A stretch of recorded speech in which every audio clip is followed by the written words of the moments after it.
if selective mutism isn't dealt with early on, then potentially there are serious consequences. There are no shortcuts with selective mutism unless you start to nip it in the bud between sort of 2 and 4 years of age. You've got to be prepared for it to be a fairly slow but steady process. Those children have to work really hard at dealing with this and really breaking this barrier down. The older the children become, without this being treated, you're dealing with more than just selective mutism. My caseload of teenagers, whenever I've had late referrals, when I looked at my caseload once and I looked at all of the children who had not been referred until they were 15 or more, so very late referrals, all of those teenagers were either self-harming or school refusing, but it's school avoidance really rather than refusing, or they were on medication for anxiety or depression, or a combination of these things. We know of adults who didn't receive the right help when they were children, and they've become either socially anxious, socially phobic, or agoraphobic, completely isolated, dependent on their relatives, and ultimately it's going to lead to depression. And this is why this is a safeguarding issue. We've got to educate the general public about this. Everyone needs to know about this, because if you can deal with it early, it doesn't have to come to that. I know so many people, so many, where they were lucky enough to get the right help, the right support, the right accommodations made very early on, and it's gone. It was just a phobia, and they worked their way through it. Early intervention, the earlier the better. I absolutely love treating 3-year-olds. When you nip it in the bud, when you really catch it early, it's fantastic. There is research that shows the evidence-based treatment for anxiety as a whole, and selective mutism in particular, is behavioral or cognitive behavioral. And it is the most effective when it's a combination of therapists, teachers, and parents together. That is integrative therapy, and that is the therapy of today. And I think it's going to be the therapy of tomorrow, because it helps people in the settings of their real lives. I work with home and school sessions. That means I start off at the home, at the child's home. And in this way, enabling the speech at the beginning in the least anxiety-provoking setting. Then he moves the setting to school whenever possible, actually meets with a child in school. Teachers are part and package of this therapy from the word go. So the therapist is a kind of conductor of how the parents can help, how the teacher can help, and how the therapist can help. And then all together can make a huge impact in the child's life. 那他其实在托儿所跟幼儿园的时候是可以正常说话，但是他是比一般的小朋友是害羞一点。他可以表演，他可以唱歌，可是我们需要去学校录音，让他回家完全自己都跳到完美，他才会表演。进入小学的时候，其实他每天上学都很开心，笑眯眯的，然后回来很兴奋的会说他在学校发生的所有的事情，所以我们也没有特别觉得他有什么问题。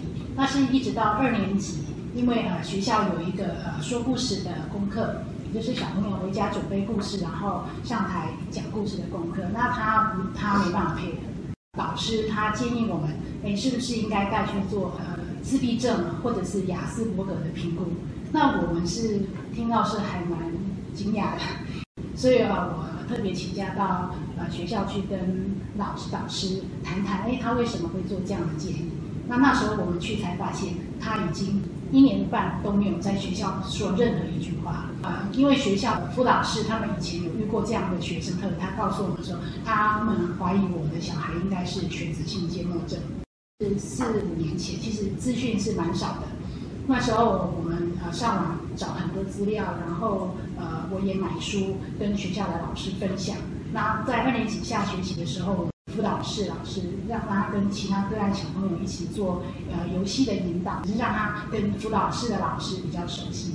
然后3年级开始，因为我是双胞胎，我们选择让双胞胎的姐姐跟她同班，就是说有一个她认识又安心的家人跟她在同一班。运气非常的好，那时候有巡回的心理师，刚好有一个名额，所以我们赶快要求说我们愿意跟学校一起配合。他在外面是都可以讲话，只是在学校没办法。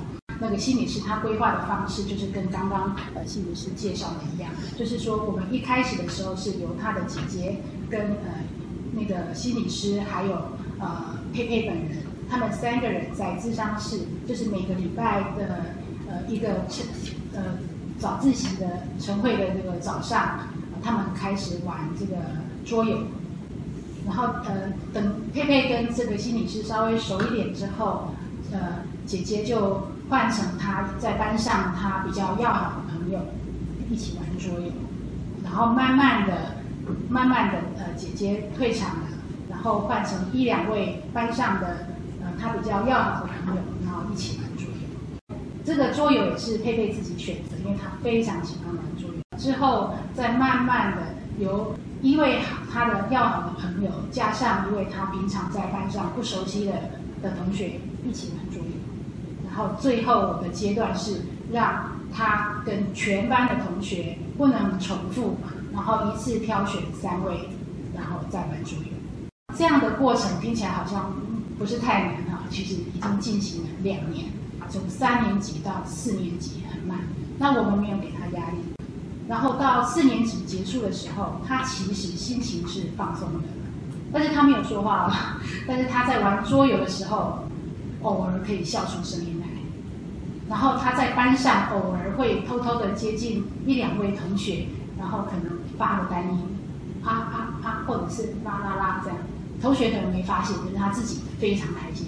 要升5年级的时候，那个暑假，因为后来我认识选择性缄默症协会，分享很多个案，都是在转换班级或者是转换这个，比如说国小升国中，他们如果鼓起勇气就可以说话。所以他在5年级的时候，他开口说话，就是在第1天的第1个时间点跟老师打招呼，慢慢一开始声音很小。5年级已经到下学期，有一天他忽然说：“妈妈，我今天声音突然变大。”他的音量也不是他可以控制。我今天会想要来分享，是因为其实这个个案在家里或外面，他们其实真的完全没有问题。那真正有问题是在学校，如果可以跟学校一起配合的话，那是这个成效，我觉得是应该是会最好。但是我女儿的学校，她其实是有经验的学校，可是我们几乎快2年才发现她不讲话的这件事情。但是他们的师长都是可以理解他的困难跟处境，所以其实对他来讲，他的心情会比较放松。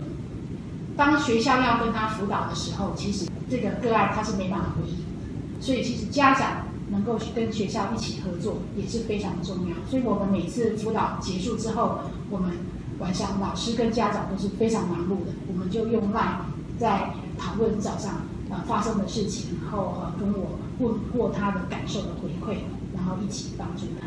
所以如果说大部分的学校能够有一个认知，怎么样帮助这样的小朋友的话，对他们应该是比较好。幼稚园的时候，他不但没有声音，而且没有动作。老师就是用了刚才提到的方法，譬如说邀请同学跟老师来家里玩，请妈妈到学校里面，在孩子放松的地点，先跟孩子互动，让他能够发出声音。这样子引导之下，到了幼稚园毕业的时候，他竟然是可以上台致辞的。但是在转换环境的时候，并没有得到什么帮助，所以他在小学1、2年级是完全没有说话。那加上老师呢，想要用劝导或者是处罚的方式让他开口说话，但是让他越来越焦虑。那这个焦虑渐渐的从班级传递到整个学校，传递到外面也开始都不说话。后来张同学到了加拿大，在那个地方呢，特教的法规里面把选监纳入，譬如说心理师必须到学校里面去，每个月开1次会议，指导所有的老师、家长如何帮助小孩子。就是像刚才邱医师所说的这个方法，一次一小步，非常小步的。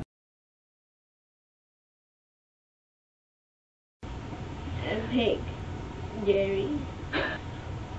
7. A man is counting his money. but he doesn't know what the next number is.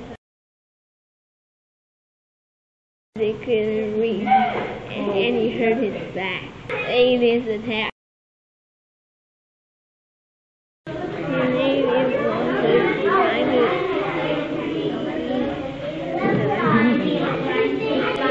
But the alien wants to come all the time.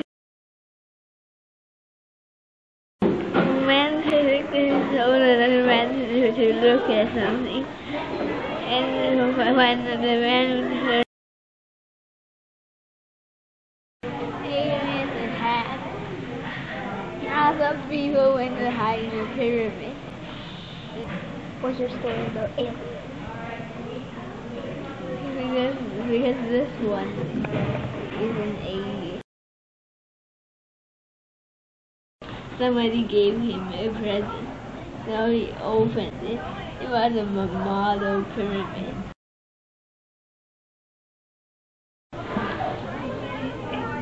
So he dropped the bomb. And then he dropped the bomb. He was able to he didn't have to remember his mountain and do the window into his house.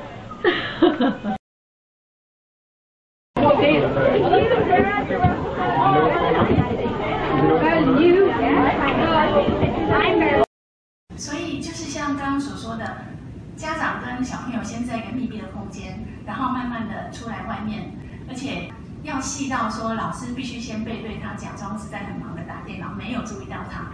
小朋友是在大概3个月的期间当中就有办法跟老师一起说故事。来到台湾之后，那很可惜的变成1、2个老师在帮助他，那其他老师可能还是想要帮助他，但是适得其反，所以最后教育一直扩大到变成跟爸爸妈妈也没有办法说话，所以有3年的时间他是完全没有声音。